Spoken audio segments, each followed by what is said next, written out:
मंडळी नमस्कार, मी निखिल काटे, लोकसंवाद मराठी आणि सांगोला पॉलिटिक्समध्ये सर्व प्रेक्षकांचं स्वागत करतोय. मंडळी आज सांगोला तालुक्यामध्ये जे महत्वाचं मंत्रालय मानलं जातं ते म्हणजे मिनी मंत्रालय, ज्याला आपण सांगोला पंचायत समिती अशा पद्धतीचा खरं तर आपण उल्लेख करतो. आणि या पंचायत समितीवरती जो झेंडा आहे तो आज या ठिकाणी आपल्याला स्पष्ट भूमिकेनं कमळाचा जो आहे तो उमललेला दिसतोय. त्या ठिकाणी आज जी सत्ता आहे ती भारतीय जनता पार्टीकडे पंचायत समितीवर आलेली जे चित्र आहे ते आज स्पष्ट झालेलं आहे. आणि याच अनुषंगानं या सगळ्या सत्ता स्थापनेमध्ये जी महत्वाची भूमिका ज्या व्यक्तीनं खरं तर बजावली ते ऍडव्होकेट सचिन देशमुख आहेत. आणि त्यांच्यासोबत आपण खरं तर या ठिकाणी चर्चा करण्यासाठी आणि संवाद साधण्यासाठी या ठिकाणी आपण आहे. सर वकील साहेब, नमस्ते. 55 वर्षांची शेतकरी कामगार पक्षाची जी सत्ता आहे पंचायत समितीवरची, तर ती सत्ता कुठतर ब्रेक लागलेला दिसतोय. शेवटी राजकारण आहे, दिवस उजाडतो मावळतो ही नैसर्गिक प्रक्रिया आहे. तर सांगोल्याच्या या भूमीमध्ये भाजपचा दिवस आज उगवलेला आहे. पंचायत समितीवर भाजपचं कमळ उमललेलं आहे. आणि या सगळ्या प्रक्रियेमध्ये तुमच्यासारखे अनेक शिल्पकार होते, पण त्यातले तुम्ही एक महत्वाचे शिल्पकार आहात ही सगळ्या घटना घडामोडी घडल्यामध्ये. कसं पाहताय, नेमकं साधारण राजकीय नाट्य कसं घडलंय? खरं तर जिल्हा परिषद आणि पंचायत समितीच्या निवडणुका झाल्या त्यावेळेस आपणाला काही गोष्टी लक्षात आल्या असतील की दीपक आबांवरती या तालुक्याची सत्तेची किल्ली ही दीपक आबांकडे गेलेली आहे अगदी अगदी हो. असं एकंदरीत लक्षात आलं. भाजप शिवसेनेचे 5, बरं. शेतकरी कामगार पक्षाचे 6 आणि दीपक आबांचे 3 बरं. अशी परिस्थिती निर्माण झाल्यानंतर एकंदरीत या तालुक्यामध्ये दीपक आबांच्या यश साळुंकेचा पराभव हा शेतकरी कामगार पक्षाने केला असा आरोप त्यांचे कार्यकर्ते करत होते. दीपक आबांचे कार्यकर्ते करत होते. आणि त्या अनुषंगानं काही लोक येऊन भेटायला लागले, काही लोक येऊन चर्चा करायला लागले. त्यानंतर एक आहे, विकासासाठी सत्ता ही असावी लागते. सत्ता हे विकासाचं साधन आहे. आणि त्या दृष्टीनं मी असेल किंवा भारतीय जनता पार्टीचे नेते असतील ते सर्वजण त्या दृष्टीने पाहतात. मग या गोष्टीचा विचार करून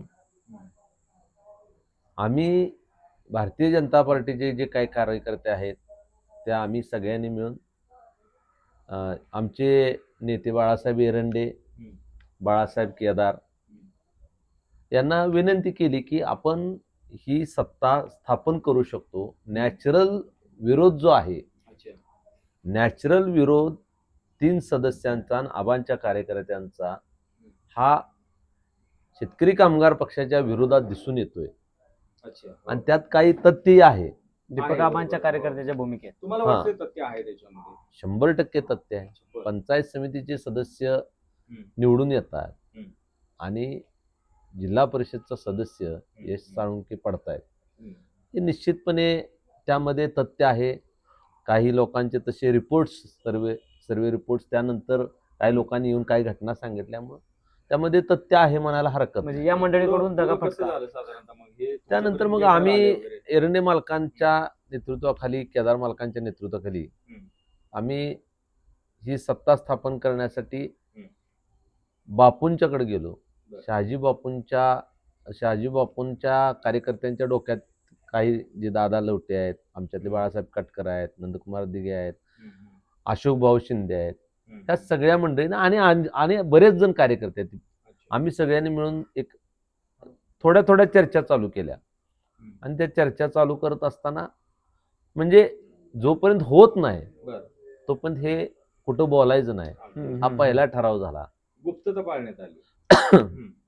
आणि यामध्ये सगळ्यात महत्वाची भूमिका जी बाळासाहेब एरंडेची आहे की जे पालकमंत्र्यांच्या संपर्कात जाऊन ह्या तिघांचा मेळ करणे, बापूचा, आबांचा आणि भारतीय जनता पार्टीचा एकत्रित मिलाप करणे, ही जबाबदारी ही बाळासाहेब एरंडेने घेतली.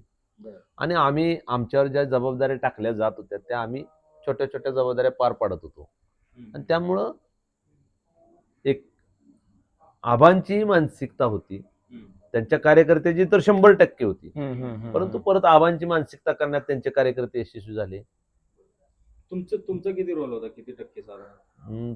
तसा बऱ्यापैकी होता. पहिल्यापासून या सगळ्या प्रक्रियेत यांच्या सोबतीने मी आहे, बरं. परंतु जेवढी जबाबदारी टाकल तेवढी पूर्ण करणे हे काम होतं. पण आज लढाई तुम्ही यशस्वी केली आहे परंतु नाही, पण इथे एक मुद्दा राहतो महत्वाचा, की तुम्ही पूर्वश्रमीचे शेतकरी कामगार पक्षाचे कार्यकर्ते राहिला, महत्वाचे पदाधिकारी राहिला, जिल्हा परिषद सदस्य राहिला, एवढं सगळं होत असताना शेकापच्या बालेकिल्ला ढासळण्याच्या प्रक्रियेमध्ये आपला रोल राहील किंवा रोल आहे, रोल असावा, हे वाटत असताना आबासाहेबांची आठवण आली का, आणि ही वेळ का आली या सगळ्या गोष्टी करण्यामध्ये? एक आहे, आबासाहेबांची आठवण येत नाही असा दिवसच नाही. हम्म, हम्म, मी यापूर्वी आपण मुलाखत घेतली होती, मी सगळ्यांना सांगतोय, ते पूर्वी माझ्यासाठी देव होते, हम्म, हम्म, आजही आहेत माझ्यासाठी देव, आणि भविष्यातही राहणार. हम्म, हम्म, आबासाहेबांची काम करण्याची पद्धत हम्म, हम्म, आणि आत्ताची काम करण्याची पद्धत यामध्ये खूप मोठी तफावत. अच्छा, बरं. साधं गणित आहे, आबासाहेब असतील तर आम्ही पण पक्ष सर सोडण्याचा आता विषयच याच्यामध्ये नव्हता. याच्यामध्ये आपण थोडस विषयांतर करू. एकंदरीत बघितलं तर आज कमळ जे आहे ते पंचायत समितीवर उमललेलं आहे. हम्म. आता यामध्ये खऱ्या अर्थानं दीपक आबा असतील, शहाजी बापू असतील आणि भारतीय जनता पार्टी, तुम्ही या तीन खरं तर मंडळींना एकत्र करून गुंफण केलेली आहे. यातून सांगोला तालुक्यातील जनतेचा नेमकं फायदा काय होणार आहे आणि जनतेसमोर हे ध्येय धोरणं खूप- काय ठेवलेत जेणेकरून हे खूप- सगळं आटापेटा जी केलेला आहे? खूप चांगला प्रश्न विचारलाय. पंचायत समिती हे ग्रामीण भागाचं हार्ट आहे. ग्रामपंचायतवर जे नियंत्रण ठेवणं आहे हम्म. आणि या तालुक्यातल्या ज्या ग्रामपंचायतशी निगडीत, हम्म, ग्रामीण भागाशी निगडीत ज्या ज्या व्यवस्था आहेत, हम्म, हम्म, ते बांधकाम खातं असेल, हम्म, आरोग्य खातं असेल, हे जिल्हा परिषदच्या अंतर्गत जे खाते येतात हम्म, ते जिल्हा परिषद पंचायत समितीच्या, म्हणजे जे जिल्हा परिषदचे अधिकारी, त्यानंतर खाली पंचायत समिती अधिकारी, पंचायत समिती याच्यावर देखरेख करत असते. अच्छा, त्यामुळं म्हणजे साधा घरकुलाचा प्रश्न असेल, हप्ता काढायचा झाला तर कोणाकडे यावं लागतं? पंचायत समितीकडे. हम्म, हम्म, आरोग्य खात्यात काय अडचण आली, तिथं खाली स्थानिक लेवलला नाही झालं, कोणाकडे यावं लागतं? तालुका वैद्यकीय अधिकाऱ्याकडे. बरोबर, हो. कृषी खात्याकडे यायचं झालं तर तालुका कृषी अधिकाऱ्याकडे यावं लागतं. म्हणजे म्हणजे साध्या ट्रॅक्टरची योजना असेल, अपघात विमा योजना, गोपीनाथ मुंडे अपघात विमा योजना असेल, वैयक्तिक सार्वजनिक व- लाभाच्या सगळ्याच घरकुल असेल, हम्म, किंवा रस्ते बांधकाम करताना ती जिल्हा नियोजन समितीचा जो निधी आहे 30-54, 50-54, हा जो सगळा निधी आहे, गावगाड्याशी संबंधित शिस्त. असणारा निधी. हा एवढी मोठी संस्था आहे, आणि यामध्ये शेतकऱ्यांना जो डायरेक्ट येऊन हम्म, हम्म, जो ऍक्सेस मिळतो तो पंचायत समितीत मिळतो, हम्म. आणि तिथं सत्ता असणं बरं. याचा फायदा दुहेरी आहे. बरं. एक, सत्ता असली तर त्याचा फायदा लोकांना होतो, आणि सत्ता सक्षम माणसाच्या हातात असेल, हम्म. त्या सक्षम माणसाच्या सत्ता हातात असेल तर निश्चितपणे अधिकाऱ्यावर अंकुश ठेवला जातो, आणि अधिकाऱ्यावर अंकुश ठेवला तर निश्चितपणे त्या त्या गावामधले प्रश्न गावगाड्यात सुटतात. उदाहरणार्थ द्यायचं झालं तर काय काय गावामध्ये ग्रामसेवक हम्म, आठवड्यातनं 2च दिवस असतात आणि बाकीचे दिवस गैरहजर असतात. बरोबर आहे, हो. काही जिल्हा परिषद शाळेच्या शिक्षण क्षेत्राशी निगडीत आहे, जिल्हा परिषदच्या शाळेचे शिक्षक आहेत, हम्म, हम्म, ते काय वेळेस काय व्यसनी शिक्षक आहेत, व्यसनाधीन असलेले शिक्षक आहेत. हम्म. चांगले शिक्षकही खूप आहेत, मद्यपान पण करून असतात शाळांमध्ये. मद्यपान करून का जाणारे शिक्षक आहेत, त्यांच्यावर नियंत्रण ठेवायला पंचायत समितीच्या सभापतीकडे एखादी तक्रार आली तर तो त्या अधिकाऱ्याला सांगू शकतो हम्म, हम्म. की बघ, नाहीतर कारवाई कर. म्हणजे लोकप्रतिनिधी असणं त्या संस्थेमध्ये गरजेचं आहे. गरजेचं असं- होतं. हो. आणि त्यासाठी जी केलेली त्रिसूत्रे आहे, बरं. आणि दुसरी गोष्ट या पंचायत समितीच्या माध्यमातून ही काय आपण कोणाचं उणं काढण्यासाठी किंवा कोणाला नावं ठेवण्यासाठी, कोणाची सत्ता घालवण्यासाठी हे केलेलं पण आता नव्हतं. तुम्ही सांगितलं की सत्ता घालवण्यासाठी हा जो काही कुटाणा आहे तो केलेला नाही मुळात. मात्र यामध्ये तुम्ही जे आहे तो शेतकरी कामगार पक्षाचे खरं तर पाईक आहात पहिले तुम्ही. कारण भारतीय जनता पार्टीमध्ये फक्त चेतनसिंह केदार जर सोडले तर इतर जे सर्व राजकीय मंडळी आहे ही सर्व शेतकरी कामगार पक्षातून आलेली सगळी आहे, आणि आज तुमच्यामुळेच खरं तर सत्ता देखील गेलेली. ही गोष्ट ही या वेळ- गोष्टीत वेळ का आली तथ्य आहे. पक्षावर का वेळ आली? आता पक्षावर का वेळ आली, एक आहे, ज्यावेळेस जुनी जाणती माणसं पक्ष सोडायला लागतात त्यावेळेस जर ते लक्षात आलं नाही बरं. आणि त्यामध्ये जर दुरुस्ती करता आली नाही तर ही वेळ त्यामुळे येते. विद्यमान नेतृत्वाकडून चुका होत आहेत असं तुमचं मत येते? आता मला तो अधिकार नाही त्यांच्याबद्दल बोलण्याचा. बरं. त्यालाच एक जोडून प्रश्न आहे. विद्यमान नेतृत्व म्हणते की जी सोडून गेलेली पाखरं आहेत सगळी, या पिलानो परत फिरा घरी माघारी, तर तसे एक बऱ्याच वेळा संकेत मिळतात. काय माघारी फिरायच्या परत फिरायच्या काय शक्यता आहेत का काय? मी ठामपणे आणि निश्चितपणे सांगतो तुम्हाला, हम्म. तसे प्रयत्नही झाले, हम्म. पण मला खात्री आहे आणि मला विश्वास आहे हम्म. की आम्ही जे भारतीय जनता पार्टीमध्ये प्रवेश केलेले सगळे कार्यकर्ते आहेत, ते एका विचारानं हम्म. हम्म. हम्म.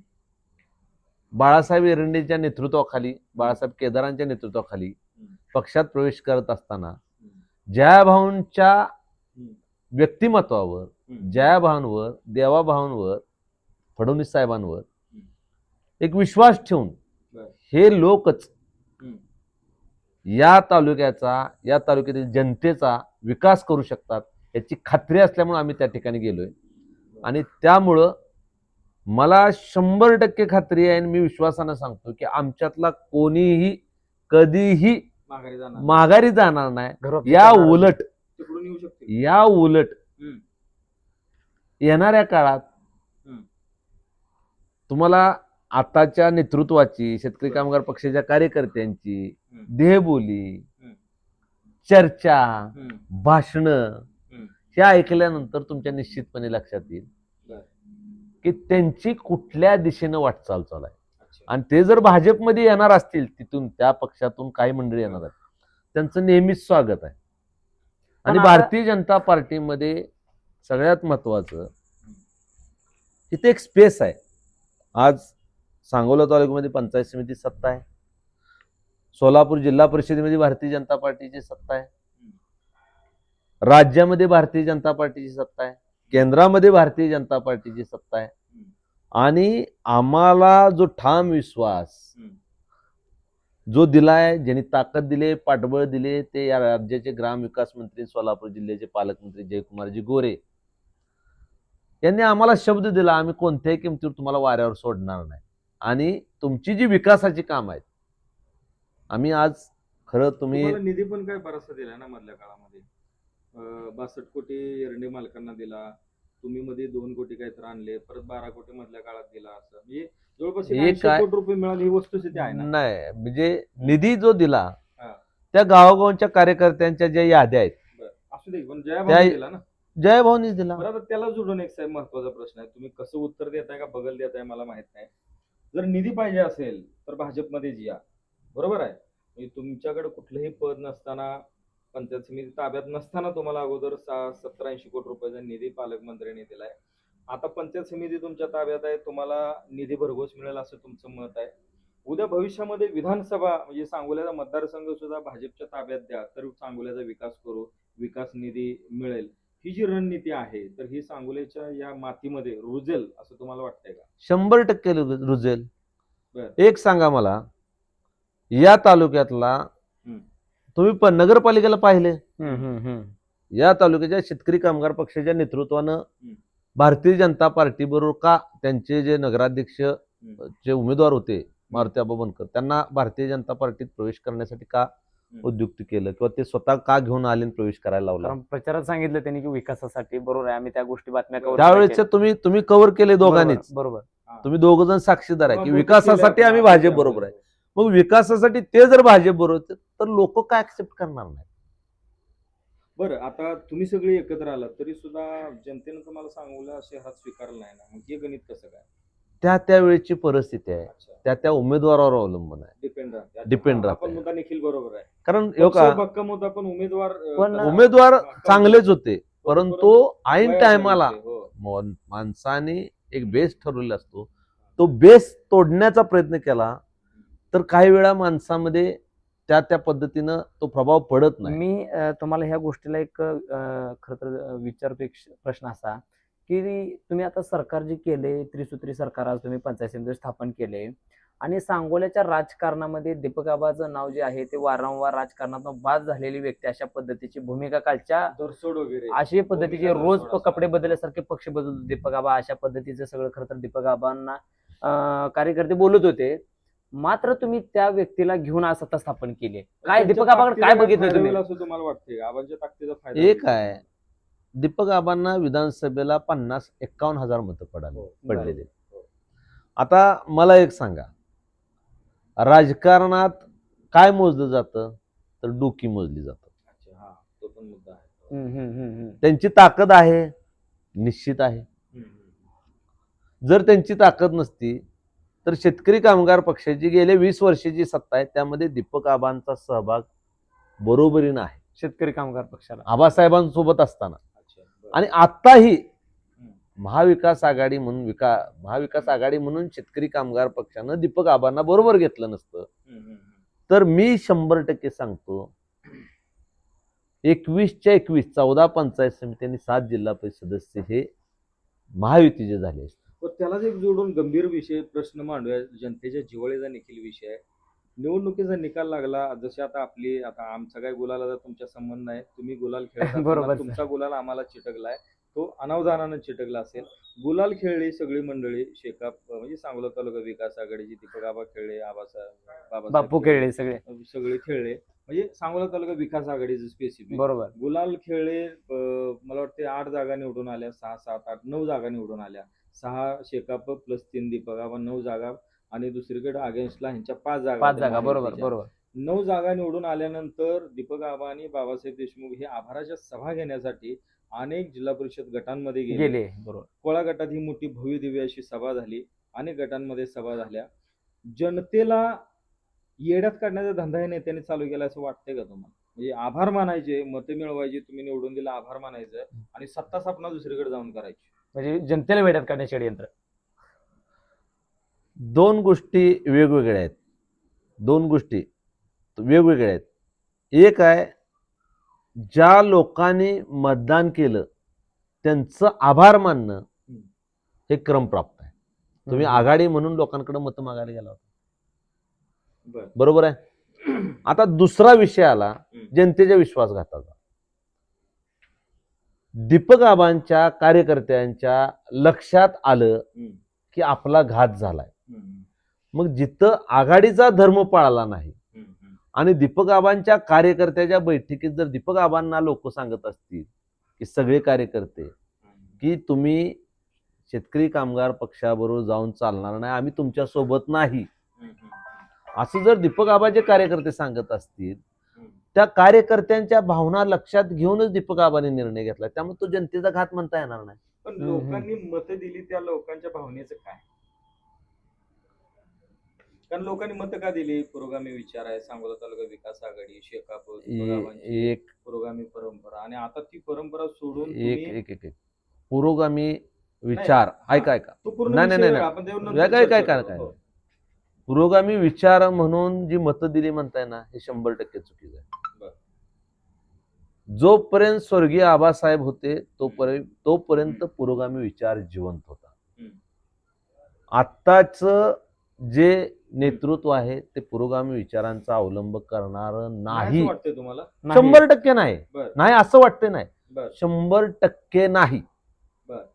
आणि चुकीचं आहे पुरोगामीचं. म्हणजे राजकारणासाठी म्हणून ते त्याची चर्चा करतायत, पण ते पुरोगामी आहेत असं मी अजिबात म्हणणार नाही. शेतकरी कामगार पक्षाचे जे जुने कार्यकर्ते आहेत, जुने कार्यकर्ते ते निष्ठावान ते असू शकतात, ते आहेत, ते आहेत ते. परंतु नेते म्हणलं तर ते चुकीचं आहे. कारण पुरोगामी असते तर त्यांनी ज्या आता ज्या घडलेल्या ह्या घडामोडी आहेत विधानसभेनंतर, म्हणजे तुम्ही जयभावांच्याच तोंडातून ऐकलं विधानसभेला कोणी मदत कशी घेतली. बरोबर आहे. त्यामुळे तो विषय आहे. नाही, पण सर आता याच्यामध्ये आपण खरं तर समारोपाकडे येऊया वकील साहेब, कारण आपल्याला चर्चा ज्या आहेत अजून ग्रामपंचायतीच्या ज्या निवडणुका आहेत त्या पुढे आहेत, त्या अनुषंगाने अजून वकील साहेबांना आपण वारंवार भेटणार आहे, कारण ते भारतीय जनता पार्टीच्या प्रमुख नेतेपदी सध्या आहेत. त्यामुळे आपण वारंवार या गोष्टीसाठी भेटणारच आहोत. दीपक आबांना खरं तर पालकमंत्र्यांनी सुद्धा एक टोला गिरडीच्या सभेमध्ये लावला की माझी आमदाराला त्या ठिकाणी कवडी सुद्धा मिळणार नाही, अशा पद्धतीची पालकमंत्र्यांनी एक स्टेटमेंट दिलं होतं, आणि आज तुम्ही त्यांचाच आधार घेताय. एक आहे, त्यांनी पालकमंत्र्यांनी काय म्हणलं होतं ते तुम्ही नीट तपासून बघा. मला ते तुम्ही म्हणताय तसं पालकमंत्री बोलले कारण नाही. त्याची स्टेटमेंट जयाभाऊ हे गिरडीच्या सभेमध्ये नाही, म्हणले नाही. की जयाभाऊ हे जबाबदार आहेत आणि जयाभाऊ हे सतसत विवेक बुद्धीला धरून काम करणारे नेते आहेत. आज त्यांच्या नेतृत्वाखाली 10 पंचायत समितीमध्ये भारतीय जनता पार्टीची सत्ता आलेली आहे. 11 पैकी 10 पंचायत समितीवर आणि मोहिते पाटलांची एवढी मोठी सत्ता असताना सुद्धा माळशिरसला त्यांना सुद्धा सभापती शिंदे सेनेचे जे बगर आहेत त्यांना सभापती करावं लागलं. याचा अर्थ 10 भाजपचा आणि 1 शिंदे सेनेचा सभापती झाला म्हणजे महायुतीच्या 11च्या 11 सोलापूर जिल्ह्यात आणि जिल्हा परिषद सोलापूरची भारतीय जनता पार्टीच्या विचाराचे 38 सदस्य आलेले आहेत. सोलापूर महानगरपालिका भारतीय जनता पार्टीचे आहेत. सोलापूर जिल्ह्यातल्या नगरपालिका त्याचंही आपण विश्लेषण पूर्वी केलं होतं. बरोबर. त्या सगळ्या गोष्टी विचार केला तर लोकच भारतीय जनता पार्टीकडे अट्रॅक्ट झालेले आहेत. लोकांना असा विश्वास वाटायला लागलाय की आपलं काम फक्त भारतीय जनता पार्टीच करू शकते, विकास हा फक्त भारतीय जनता पार्टीच करू पण शकते. दीपक आबांनी काल बघितलं तर मुंबईमध्ये पक्षप्रवेश घेतला तर त्यांचे जे विजय झालेले उमेदवार ते त्यांच्याच गळ्यामध्ये गमछा टाकला आणि दीपक आबाच्या गळ्यात आतापर्यंत गमछा नाही. तो विषय आम्हालाही विचार करायला लावणार आहे. बर बर बर. परंतु राजकारणात वरिष्ठ लेवलनं काय चर्चा होतात वरिष्ठ विषय आहे तो जयाभाऊ दीपक आबा यांच्यामध्ये शहाजी बापू, बाळासाहेब एरंडे, बाळासाहेब केदार यांच्यामध्ये काही चर्चा झाली असण्याची शक्यता आहे आणि त्याची आम्ही कुणीही विचारलं नाही. कारण आम्ही एकच ठरवलं होतं की सत्ता स्थापन करणे आणि विकास करणे सांगोल्याचा. आणि त्यासाठी तुम्हाला आज सांगतो की आता ज्या सभा झाल्या, आभाराच्या झाल्या, विजयाच्या झाल्या सभापती, तर या सर्व सभापती आणि सर्व सदस्यांना, सर्व नेते मंडळींना सूचना दिलेल्या आहेत की इथून पुढं तुम्ही जनतेचे सेवक आहात आणि येणाऱ्या काळामध्ये सर्वसामान्य माणूस, गरीब माणूस, 12 बलुतेदार हे सगळेजण केंद्रबिंदू मानून पंचायत समितीची सत्ता वापरायची. आणि सांगोला पॅटर्न महाराष्ट्रात, सांगोला पंचायत समितीचं कार्य एवढं चांगलं झालं पाहिजे की महाराष्ट्रात सांगोला पॅटर्न वापरा असा आदेश पालकमंत्र्यांनी द्यावा आणि त्यांनी शब्बासकीची थाप द्यावी. अशा पद्धतीचा जयाभाऊंनी आम्हाला शब्बासकीची थाप द्यावी, या पद्धतीने आम्ही काम करणार आहे. तर मंडळी, आपण बघितलं की हे होते ऍडव्होकेट सचिन देशमुख, भाजपचे वरिष्ठ तालुक्यातले नेते आहेत. सांगोल्यात आज जे काही राजकीय नाट्य घडलं, भाजप, शिवसेना आणि दीपक आबांच्या गटानं सांगोल्यामध्ये पंचायत समितीवर सत्ता स्थापन केली, त्याचे एक महत्वाचे शिल्पकार होते. मंडळी, ऍडव्होकेट सचिन देशमुखांच्या बोलण्यातून महत्वाचे जे मुद्दे पुढे आले ते म्हणजे भाजपकडं अनेक पक्षातले कार्यकर्ते आकर्षित होत आहेत. शेकापचे कार्यकर्ते भविष्यामध्ये इकडे येऊ शकतील, कारण मधल्या काळामध्ये तसा एक वेगळ्या पद्धतीचा मेसेज आला होता की गेलेले परत माघारी येतील, परंतु त्याला त्यांनी तो मुद्दा खोडून काढलेला आहे. त्याच पक्षातले कदाचित इतर येऊ शकतात असा एक त्यांचा अंदाज आहे. आणि दुसरा मुद्दा त्यांनी असा मांडला की याच्यामध्ये सांगोल्यातल्याच नेत्यांचा मुळातला तो आग्रह होता की या पंचायत समितीवर सत्ता आणून भाजपच्या माध्यमातून आपण विकास कामं जी आहेत ती पुढे घेऊन जाऊया. देशात, राज्यात, जिल्ह्यात आणि आता तालुक्यामध्ये भाजपचं कमळ उमललेलं आहे. त्यामुळे आपल्याला बघायचं आहे एवढी मोठी महत्वाची सत्ता स्थानं दिल्यानंतर भाजप या सांगोला तालुक्याचा खरंच कायापालट करते का, की सत्तेसाठी वाटेल त्या पद्धती वापरून सत्ता स्थानं काबीज करण्यासाठी कुटील डाव असते, नेमकं करते काय ही जनता ठरवणार आहे. कारण जनतेच्या हातात या सगळ्या गोष्टी, आता जनतेचं संपूर्ण लक्ष याच्यावर असतं. आपण मंडळी तुर्तास इथंच थांबूया. धन्यवाद.